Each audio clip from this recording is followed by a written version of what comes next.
Ésaïe, chapitre 66. Ainsi parle l'Éternel, le ciel est mon trône, et la terre mon marchepied. Quelle maison pourriez-vous me bâtir, et quel lieu me donneriez-vous pour demeure?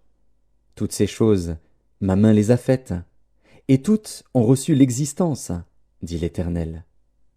Voici sur qui je porterai mes regards, sur celui qui souffre et qui a l'esprit abattu, sur celui qui craint ma parole. Celui qui immole un bœuf est comme celui qui tuerait un homme. Celui qui sacrifie un agneau est comme celui qui romprait la nuque à un chien. Celui qui présente une offrande est comme celui qui répandrait du sang de porc. Celui qui brûle de l'encens est comme celui qui adorerait des idoles. Tout cela se complaisent dans leur voie, et leur âme trouve du plaisir dans leurs abominations. Moi aussi, je me complairai dans leur infortune, et je ferai venir sur eux ce qui cause leur effroi, parce que j'ai appelé, et qu'ils n'ont point répondu, parce que j'ai parlé, et qu'ils n'ont point écouté. Mais ils ont fait ce qui est mal à mes yeux, et ils ont choisi ce qui me déplaît. Écoutez la parole de l'Éternel, vous qui craignez sa parole. Voici ce que disent vos frères, qui vous haïssent et vous repoussent à cause de mon nom. Que l'Éternel montre sa gloire, et que nous voyions votre joie. Mais ils seront confondus. Une voix éclatante sort de la ville, une voix sort du temple. C'est la voix de l'Éternel, qui paye à ses ennemis leur salaire. Avant d'éprouver les douleurs, elle a enfanté. Avant que les souffrances lui vinssent, elle a donné naissance à un fils. Qui a jamais entendu pareille chose? Qui a jamais vu rien de semblable? Un pays peut-il naître en un jour? Une nation est-elle enfantée d'un seul coup? À peine en travail, Sion a enfanté ses fils. Ouvrirai-je le sein maternel pour ne pas laisser enfanter? Dit l'Éternel. Moi, qui fais naître, empêcherai-je d'enfanter? Dit ton Dieu.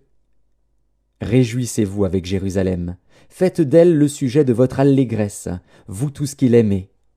Tressaillez avec elle de joie, vous tous qui menez deuil sur elle. Afin que vous soyez nourris et rassasiés du lait de ses consolations, afin que vous savouriez avec bonheur la plénitude de sa gloire. Car ainsi parle l'Éternel, voici, je dirigerai vers elle la paix comme un fleuve, et la gloire des nations comme un torrent débordé. Et vous serez allaités, vous serez portés sur les bras et caressés sur les genoux. Comme un homme que sa mère console, ainsi je vous consolerai. Vous serez consolés dans Jérusalem.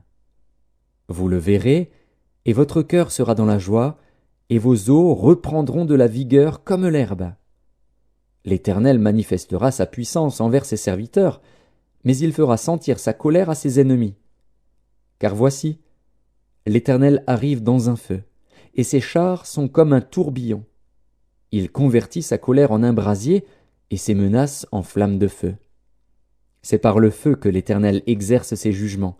C'est par son glaive qu'il châtie toute chair. Et ceux que tuera l'Éternel seront en grand nombre.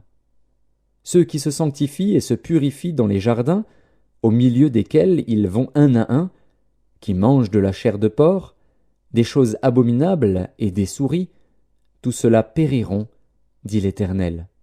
Je connais leurs œuvres et leurs pensées. Le temps est venu de rassembler toutes les nations et toutes les langues. Elles viendront et verront ma gloire. Je mettrai un signe parmi elles, et j'enverrai leur réchappé vers les nations, à Tarsis, à Pul et à Lude, qui tirent de l'arc, à Tubal et à Javan, aux îles lointaines, qui jamais n'ont entendu parler de moi, et qui n'ont pas vu ma gloire. Et ils publieront ma gloire parmi les nations. Ils amèneront tous vos frères du milieu de toutes les nations en offrande à l'Éternel, sur des chevaux, des chars et des litières, sur des mulets et des dromadaires, à ma montagne sainte, à Jérusalem, dit l'Éternel, comme les enfants d'Israël apportent leur offrande dans un vase pur, à la maison de l'Éternel. Et je prendrai aussi parmi eux des sacrificateurs, des Lévites, dit l'Éternel. Car, comme les nouveaux cieux et la nouvelle terre que je vais créer subsisteront devant moi, dit l'Éternel, ainsi subsisteront votre postérité et votre nom. À chaque nouvelle lune et à chaque sabbat, toute chair viendra se prosterner devant moi, dit l'Éternel. Et quand on sortira, on verra les cadavres des hommes qui se sont rebellés contre moi. Car leur ver ne mourra point, et leur feu ne s'éteindra point. Et ils seront pour toute chair un objet d'horreur.